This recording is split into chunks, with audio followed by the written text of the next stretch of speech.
ആകാശവാണി.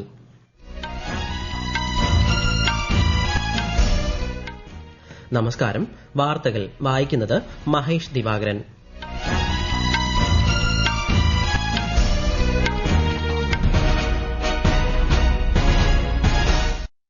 പ്രധാന വാർത്തകൾ. പ്രധാനമന്ത്രി നരേന്ദ്രമോദിയുടെ അധ്യക്ഷതയിൽ നിതി ആയോഗ് ഭരണസമിതി യോഗം ന്യൂഡൽഹിയിൽ പുരോഗമിക്കുന്നു. രാജ്യത്തെ കർഷകരുടെ ക്ഷേമത്തിനാണ് സർക്കാർ ഏറ്റവും കൂടുതൽ മുൻഗണന നൽകുന്നതെന്നും അവരുടെ ജീവിതം സുഗമമാക്കാൻ എല്ലാ ശ്രമങ്ങളും നടത്തുന്നുണ്ടെന്നും പ്രധാനമന്ത്രി. എഥനോൾ ചേർത്ത പെട്രോളിന് എക്സൈസ് ഡ്യൂട്ടി ഒഴിവാക്കി കേന്ദ്ര സർക്കാർ. ഇറാൻ അമേരിക്ക സൈനിക ഏറ്റുമുട്ടൽ രൂക്ഷം. ഹോർമൂസ് കടലിടുക്ക് അടച്ചതായി ഇറാൻ നിഷേധിച്ച് യുഎസ്. കേരളത്തിൽ ശക്തമായ മഴയ്ക്ക് സാധ്യത. ഇന്ന് 3 ജില്ലകളിൽ ഓറഞ്ച് ജാഗ്രത. കേരളം, കർണാടക, ലക്ഷദ്വീപ് തീരങ്ങളിൽ ഇന്നും നാളെയും മത്സ്യബന്ധനത്തിന് വിലക്ക്. കായിക ലോകം ആവേശത്തോടെ കാത്തിരിക്കുന്ന ഫിഫ ലോകകപ്പ് ഫുട്ബോളിന് മണിക്കൂറുകൾക്കകം കിക്ക് ഓഫ്. വാർത്തകൾ വിശദമായി.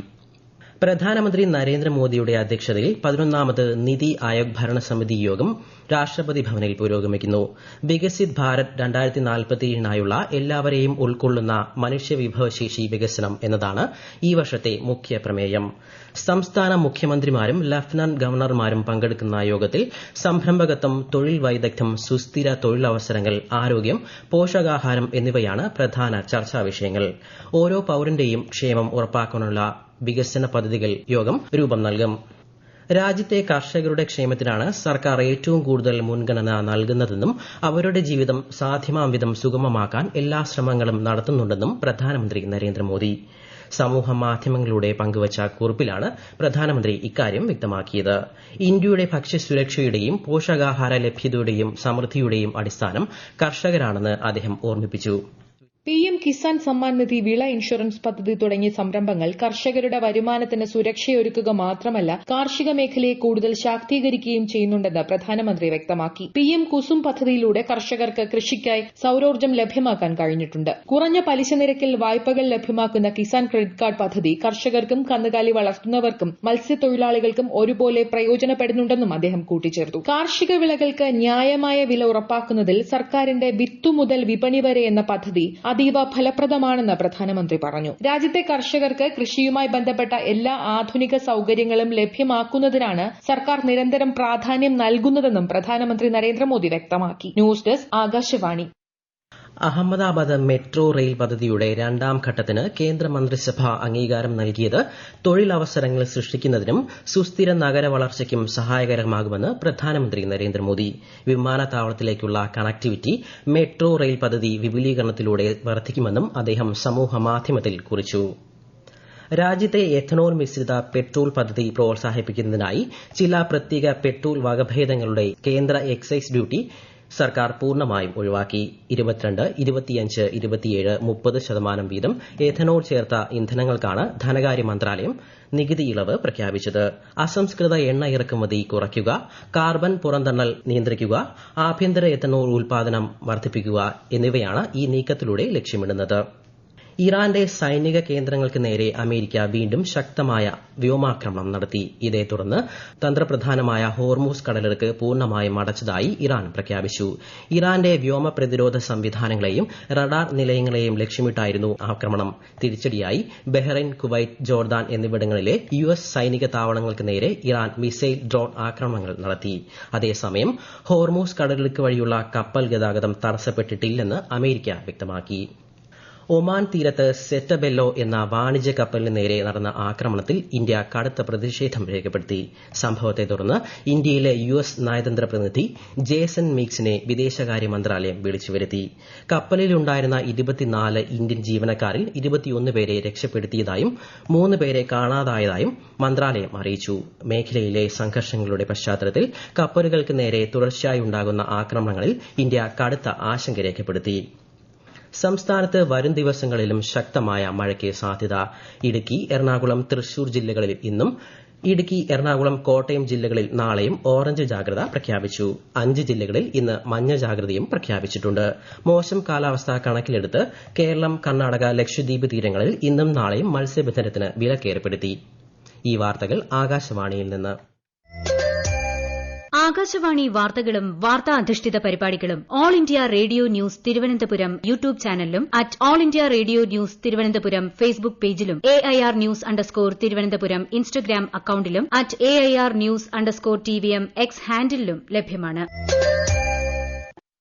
കായിക ലോകം ആവേശത്തോടെ കാത്തിരിക്കുന്ന ഫിഫ ലോകകപ്പ് ഫുട്ബോളിന് മണിക്കൂറുകൾക്കകം കിക്ക് ഓഫ്. ചരിത്രത്തിലാദ്യമായി 48 ടീമുകൾ പങ്കെടുക്കുന്ന ഇത്തവണത്തെ ടൂർണമെന്റിന് അമേരിക്ക, മെക്സിക്കോ, കാനഡ എന്നീ രാജ്യങ്ങൾ സംയുക്തമായാണ് ആതിഥേയത്വം വഹിക്കുന്നത്. ഇന്ത്യൻ സമയം ഇന്ന് രാത്രി 10:30 ആരംഭിക്കുന്ന ഉദ്ഘാടന ചടങ്ങിന്റെ ഭാഗമായ കലാപരിപാടികൾ 3 രാജ്യങ്ങളിലുമായി നടക്കും.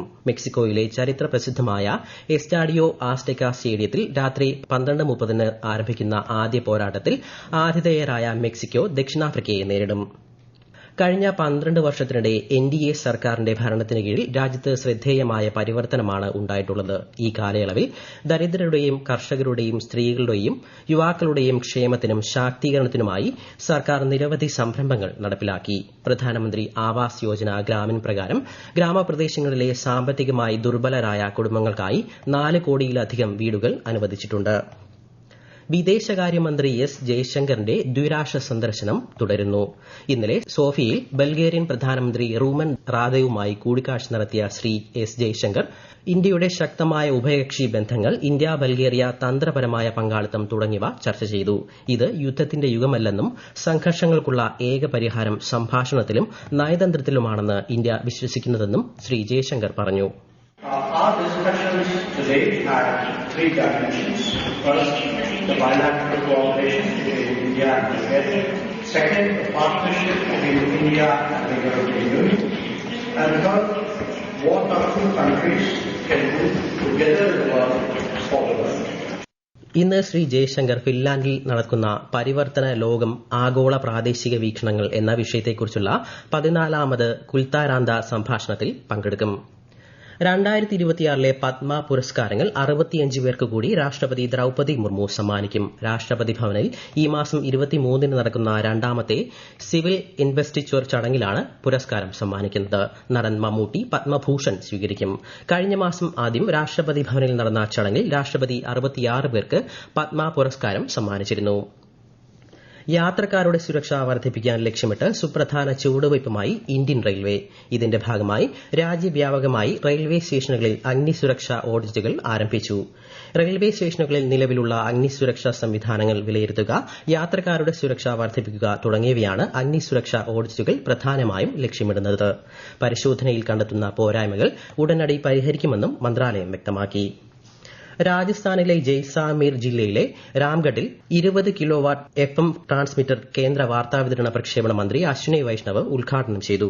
അതിർത്തി പ്രദേശങ്ങളിലെ ആശയവിനിമയം ശക്തിപ്പെടുത്തുന്നതിനുള്ള കേന്ദ്ര സർക്കാരിന്റെ പ്രതിബദ്ധതയാണ് പദ്ധതിയിലൂടെ പ്രകടമാകുന്നതെന്ന് ജയ്പൂർ ആകാശവാണി നിലയത്തിൽ നടന്ന ചടങ്ങിൽ അദ്ദേഹം പറഞ്ഞു.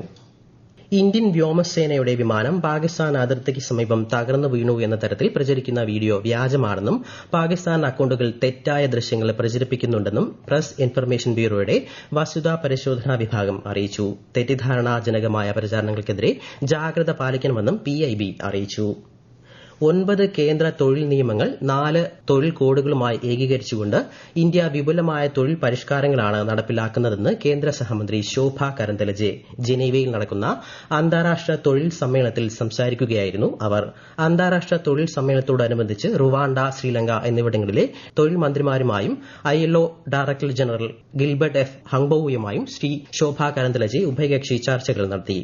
പ്രധാന വാർത്തകൾ വീണ്ടും. പ്രധാനമന്ത്രി നരേന്ദ്രമോദിയുടെ അധ്യക്ഷതയിൽ നിതി ആയോഗ് ഭരണസമിതി യോഗം ന്യൂഡൽഹിയിൽ പുരോഗമിക്കുന്നു. രാജ്യത്തെ കർഷകരുടെ ക്ഷേമത്തിനാണ് സർക്കാർ ഏറ്റവും കൂടുതൽ മുൻഗണന നൽകുന്നതെന്നും അവരുടെ ജീവിതം സുഗമമാക്കാൻ എല്ലാ ശ്രമങ്ങളും നടത്തുന്നുണ്ടെന്നും പ്രധാനമന്ത്രി. എഥനോൾ ചേർത്ത പെട്രോളിന് എക്സൈസ് ഡ്യൂട്ടി ഒഴിവാക്കി കേന്ദ്ര സർക്കാർ. ഇറാൻ അമേരിക്ക സൈനിക ഏറ്റുമുട്ടൽ രൂക്ഷം. ഹോർമൂസ് കടലിടുക്ക് അടച്ചതായി ഇറാൻ, നിഷേധിച്ച് US. കേരളത്തിൽ ശക്തമായ മഴയ്ക്ക് സാധ്യത. ഇന്ന് 3 ജില്ലകളിൽ ഓറഞ്ച് ജാഗ്രത. കേരളം, കർണാടക, ലക്ഷദ്വീപ് തീരങ്ങളിൽ ഇന്നും നാളെയും മത്സ്യബന്ധനത്തിന് വിലക്ക്. കായിക ലോകം ആവേശത്തോടെ കാത്തിരിക്കുന്ന ഫിഫ ലോകകപ്പ് ഫുട്ബോളിന് മണിക്കൂറുകൾക്കകം കിക്ക് ഓഫ്. വാർത്തകൾ കഴിഞ്ഞു. അടുത്ത വാർത്താ പ്രക്ഷേപണം വൈകിട്ട് 6:30.